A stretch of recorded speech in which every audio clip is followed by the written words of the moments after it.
Heart beat scan ఒక్క second లోనే world class 640 slide CT scan ఇప్పుడు మీ విస్టా ఇమేజింగ్ బంజారా హిల్స్ లో.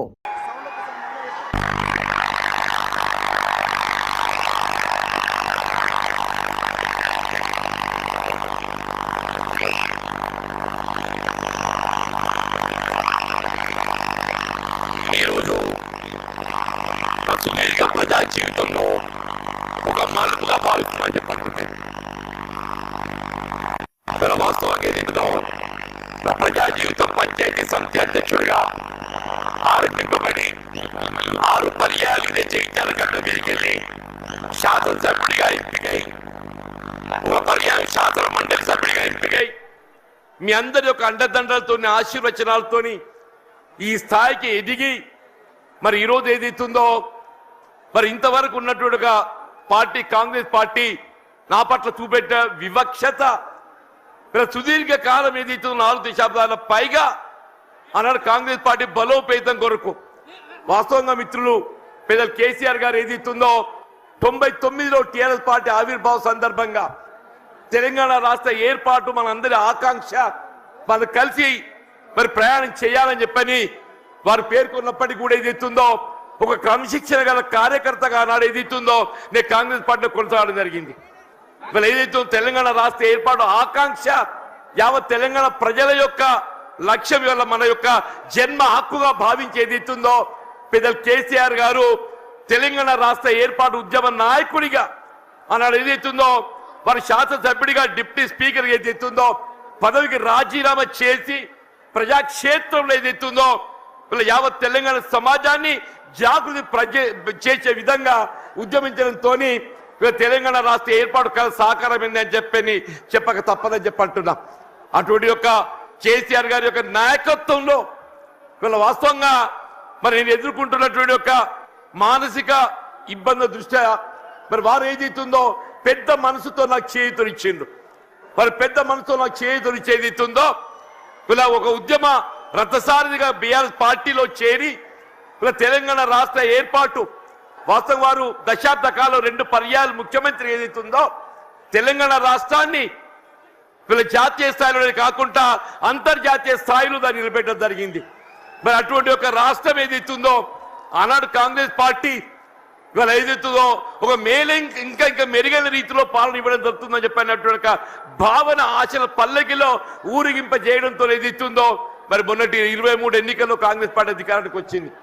కానీ వాస్తవంగా జరిగింది ఏంటి అనేది మనం ఒకసారి ఆలోచన చేయాలని చెప్పి అంటున్నాను.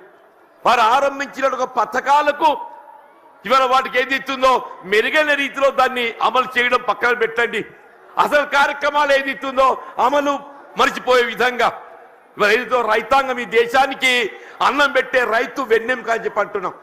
అటువంటి రైతుకి ఏదైతుందో ఒకప్పుడు శిస్తు చెల్లించేది ఉంటుండే.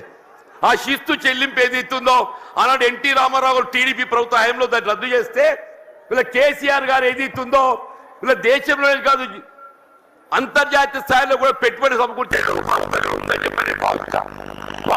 ప్రతి ఎకరానికి ఏదైతుందో 5,000 రూపాయలు చొప్పున 2,15,000 రూపాయలు పెట్టుబడి అందింపజేసే విధంగా కార్యక్రమాలు అమలు చేయాలి జరిగింది. ఇవాళ కాంగ్రెస్ పార్టీ వస్తే 15,000 ఇస్తామని చెప్పామే. ఇలా 15,000 కాదు కదా, అసలు 10,000 అమలు 3 పంటలు కోల్పోయినామని చెప్పి అంటున్నా. ఇలా రబీ పంటకు వచ్చిందే మనం అందరం గమనిస్తున్నాం. ఇలా 1 ఎకరానికి ఇచ్చారే అంటున్నారు 6,000 రూపాయలు అని చెప్పని.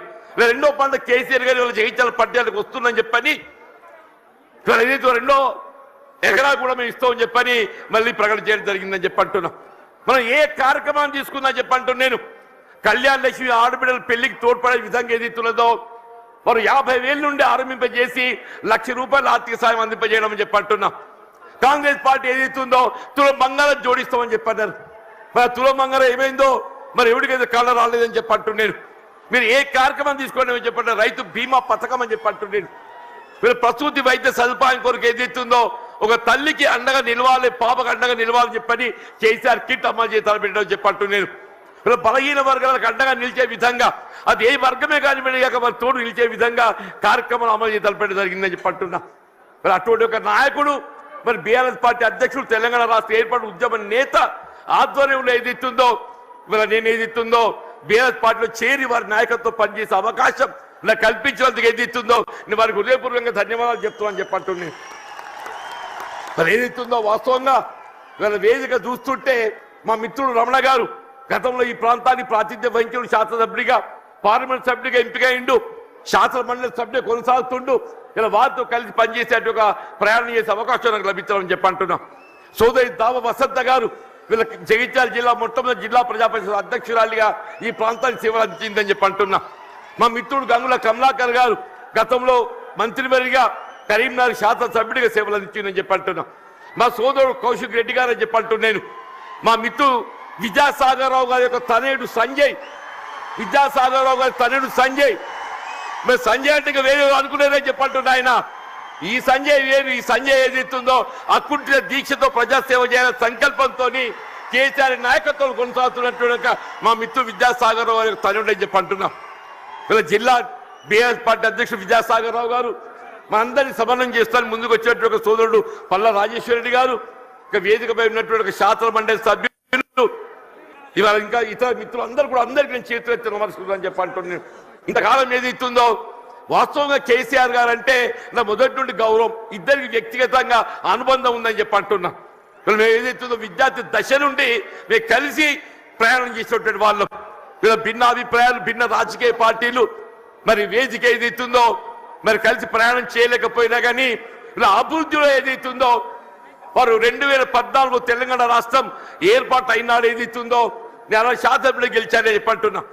నాపై గౌరవంతో నాకు ఇప్పటికి గుర్తు చేస్తున్నా. మీకు అన్న బోర్లపల్లి వంతెన అని చెప్పంటు నేను గోదావరి నదిపై వంతెన నిర్మాణం చేస్తే అటు ఆదిలాబాద్ ఇటు ఉమ్మడి కరీంనగర్ జిల్లాలు కలిసి ఏర్పడతాయని చెప్పని ఒక విజ్ఞప్తి చేయడంతోనే వీళ్ళ మొట్టమొదటి ఉమ్మడి కరీంనగర్ జిల్లాలో వాళ్ళ మంజూరు చేసినటువంటి ఒక పథకం బోర్లపల్లి యొక్క వంతెన అని చెప్పంటాం.